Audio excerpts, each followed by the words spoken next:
कि ख्याले तैबा मुझे बेकरार करता है, ख्याले तैबा मुझे बेकरार करता है, नबी के हुक्म का दिल इंतजार करता है। ख्याले तैबा मुझे बेकरार करता है, नबी के हुक्म का दिल इंतजार करता है। और कोई करे या ना करे शाफ़ए महशर, कोई करे या ना करे शाफ़ए महशर, नबी का जिक्र तो परवरदिगार करता है। कोई करे या ना करे शाफ़ए महशर, कोई करे या ना करे शाफ़ए महशर, नबी का जिक्र तो परवरदिगार करता है। कोई करे या ना करे शाफ़ए महशर, नबी का जिक्र तो परवरदिगार करता है।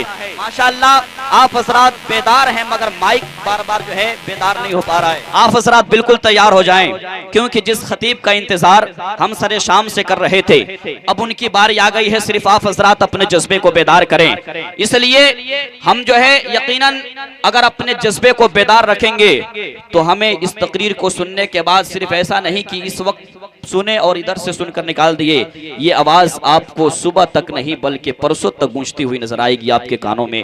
यकीनन आप हज़रात जो है बेदार हो जाएं। उससे पहले मैं एक रिक्वेस्ट कर रहा हूं, अगर आप मेरे बड़े भाई हो तो बड़े भाई होने के नाते मैं आपको ये कह रहा हूं, आप लोग जो जहां है वहीं खड़े हो जाइए, कुर्सी छोड़ करके खड़े हो जाइए, खड़े हो जाइए। माशाअल्लाह बहुत अच्छे आदमी आप हज़रात, खड़े हो जाइए। अब अपने कदम को आहिस्ता आहिस्ता आगे बढ़ा करके जो आगे कुर्सियां खाली पड़ी हुई उसे पूर्ण करते आइए। आ जाए आगे, माशाअल्लाह आ जाए, आ जाए। बिल्कुल बहुत अच्छे आदमी आप हज़रात। चचा आप लोग भी पीछे से बिल्कुल आगे बढ़ जाए, एक सुनने और सुनाने का माहौल पैदा कीजिए। यकीनन हम यहाँ से कुर्सी छोड़ करके आगे नहीं बढ़ पाते, अपनी कुर्सी को छोड़ करके आगे मेरे बड़े भाई वो जो पीछे खड़े हैं मैं उनसे भी कह रहा हूँ आप आगे आ जाए। बिल्कुल चचा ये जो आगे कुर्सियां खाली पड़ी हुई उसे पूर्ण कर लें। मुझे मालूम है कि जो जिसके साथ आया है उसी के साथ बैठा है।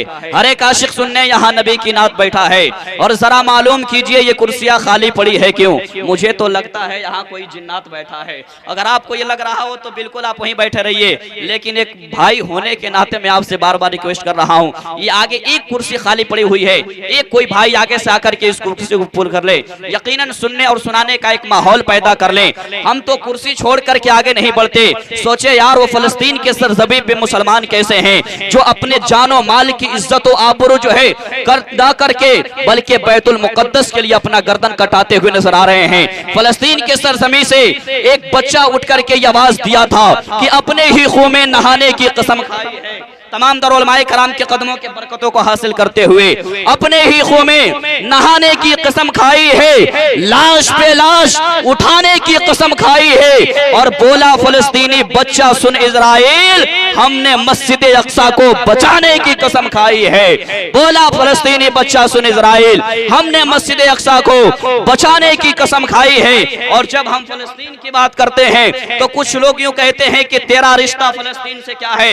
मैं उन्हें बता देना चाहता हूं निजामी चैनल के जरिए से कि हमारी इज्जत हमारी अजमत हमारे आन का मामला है। हमारी इज्जत हमारी अजमत हमारे आन का मामला है। ये बैतुल मुकद्दस नबी के फरमान का मामला है, और हिंदुस्तान से मोहब्बत है हमें अपनी जान से भी बढ़कर, मगर फलस्तीन से मोहब्बत मेरे ईमान का मामला है। हिंदुस्तान से मोहब्बत है हमें अपनी जान से बढ़कर, मगर फलस्तीन से मोहब्बत मेरे ईमान का मामला है। यकीनन आप हज़रात बेदार हो गए हो तो अपने हाथों को फिजा में लहरा कर बोले लब्बैक या रसूल अल्लाह। माशाअल्लाह लब्बैक या रसूल अल्लाह। देखे एक शायर कहता है कि है राह के पत्थर जितने वो हट चुके होते, जरूर वो कई हिस्सों में बढ़ चुके होते, और जो कुत्ते भौंकते हैं आज नबी की अजमत पर उमर के दौर में होते तो वो कट चुके होते। जो कुत्ते भौंकते हैं नबी की अजमत पर उमर के दौर में होते तो वो कट चुके होते। अब आइए हजरत का इस्तकबाल वेलकम स्वागतम खैर मकदम नारे तकबीर और नारे रिसालत के छाम में कर लिया जाए। हाथों को फिजा में लहराए और नारे का जवाब दे, नारे तकबीर नारे रिसालत उलमाए अहले सुन्नत और से मुकद्दस, नारे तकबीर नारे रिसालत। माशाअल्लाह हुआ जो उसे रहनुमा जानते हैं, जो होगा उसे मुस्तफा जानते हैं, और तेरा हाल महशर में क्या होगा नजदी वो बरेली के अहमद रजा जानते हैं।